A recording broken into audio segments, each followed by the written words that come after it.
윤석열과 부정부패 국민검증특위 공개회의를 시작하도록 하겠습니다.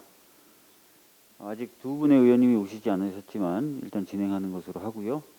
모두 발언을 먼저 김명민 최고위원님께서 해주시겠습니다. 지난 주말 열린공감 TV에서 보도한 정영학, 김만배 녹취록 보셨을 것입니다. 김만배 씨는 윤석열 후보와 욕설을 하면서 싸우는 사이이고 김만배가 윤석열 후보를 회유해 왔으며 갈등이 생기면 윤석열 후보가 김만배 씨에게 봐주는데 한계가 있다라는 으름장을 놓은 적도 있다라는 내용이었습니다. 이러한 사실들을 종합해 보면 윤석열 후보가 대장동 게이트의 주범인 김만배에 대해서 눈인사 한 번 정도 한 사이라고 한 것은 전부 거짓이라고 보여집니다. 둘은 서로 욕설을 할 만큼 친하지만 비즈니스 관계로 보이며 윤석열 후보가 부산저축은행 봐주기 수사를 포함해서 김만배 씨의 뒤를 봐주기 해온 것이 아닌가라고 추정이 됩니다. 반면 대장동 사업의 핵심 인물 중 한 명인 남욱 변호사는 12년이나 이재명 후보를 찔러봤으나 씨알도 안 먹힌다라고 진술한 사실이 있습니다. 화천대유 고문인 이경재 변호사는 화천대유는 이재명과 상관없다. 이재명 지사를 싫어하지만 엎어 씌우려 하면 안 된다라고 했습니다. 도대체 누가 누구를 대장동 게이트의 공범이라고 지적하는지 알 수가 없습니다.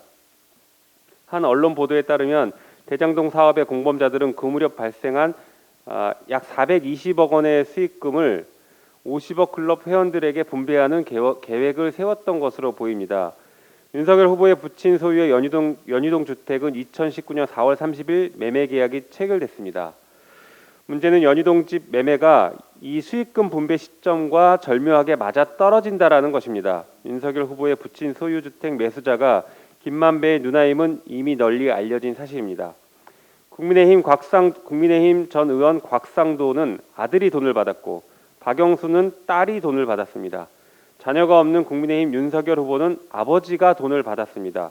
물론 매매 계약을 통해서 받았습니다. 돈을 받은 명목은 다 다르겠지만 이게 우연은 아닐 것이라고 보여집니다. 곽상도는 구속되었고 박영수는 지난 1월 검찰로부터 2차례 소환 조사를 받았습니다. 그런데 이 중 윤석열은 그 어떤 조사도 받지 않은 채 어렵게 열린 대통령 후보자 토론에서는 엉뚱한 사람을 잡고 대장동 공세를 멈추지 않고 있는 적반하장 태도를 보여왔습니다. 석연치 않은 윤석열 후보 부친 자택 매도, 이것이 뇌물이 아님을 누가 확신할 수 있겠습니까? 이런 자들이 뭉쳐서 검찰개혁을 반대하고 자신들의 이익을 지키기 위해 윤석열을 대통령 후보로 내세웠습니다. 윤석열 후보는 결코 국민의 삶에 관심이 없고 기득권자들의 이익 지키기에 종사하는 허수아비가 될 것입니다. 윤 후보는 이에 대해서 명확하게 해명하고 잘못한 것은 시인을 해야 됩니다. 그리고 검찰은 철저한 자금 추적을 해야 할 것입니다. 사태가 이 지경인데 김호수 검찰총장 무엇을 하고 있는지 잘 모르겠습니다. 직무유기를 하면서 선거에 개입하는 것이다라는 치욕적인 평가를 받기 싫다라고 하면 신속하게 그리고 책임 있게 수사해야 할 것입니다. 이상입니다. 그러면 제가 이제 모두 발언을 하고 회의를 비공개로 전환하도록 하겠습니다. 한 서너 차례 잘라서 너를 통해서 줘야지. 화천대유의 실소유주인 김만배 씨가 국민의힘 곽상도 전 의원의 아들에게 했다는 이 말은 박영수 전 특검에게서도 그대로 실현이 됩니다. 무슨 이유에선지 모르겠지만 곽상도 전 의원에게는 아들을 통해서 50억 원을 한 번에 퇴직금으로 싸줬다면 박영수 전 특검에게는 김만배 씨 말만 떠나 딸을 통해서 한 서너 차례 잘라서 돈을 건넨 것으로 보입니다. 박 전 특검의 딸이 화천대유로부터 얻은 이익은 현재 밝혀진 것만 따져도 아파트 분양에 따른 시세차익 8에서 9억 원, 약정한 성과급 5억 원, 퇴직금 2에서 3천만 원, 그리고 회사에서 빌렸다는 11억 원 등 최대 25억 원에 달할 것으로 알려졌습니다. 잘 아시겠지만 곽상도 의원 아들 역시 세후 정산해 보면 25억 정도를 건네받았다는 거죠. 박 전 특검 측은 정상적인 대출이다라고 해명을 했는데 도대체 어떤 회사가 직원에게 정상적으로 11억 원이나 대출해 주는지, 과연 이런 사례가 또 있는지 궁금할 따름입니다. 제가 알기로 국내 대기업의 경우에도 대개 부동산 자금 등을 명목으로 최대 2억 원 정도까지 사내 대출이 가능한데 화천대유의 직원복지는 도대체 어느 정도이길래 직원이 회사로부터 11억 원을 정상적으로 빌릴 수 있는 건지 정말 의아합니다. 하긴 구속된 국민의힘 곽상도 전 의원의 30대 초반 아들이 대리급으로 6년 근무하고 받은 퇴직금이 50억 원이었으니 그들의 해명처럼 이게 다 정상적인 일이라면 화천대유는 국내뿐만 아니라 전 세계 어느 기업도 넘볼 수 없는 꿈의 직장이 아닌가 싶습니다. 하지만 어떤 국민이 이걸 정상적이다라고 받아들이겠습니까?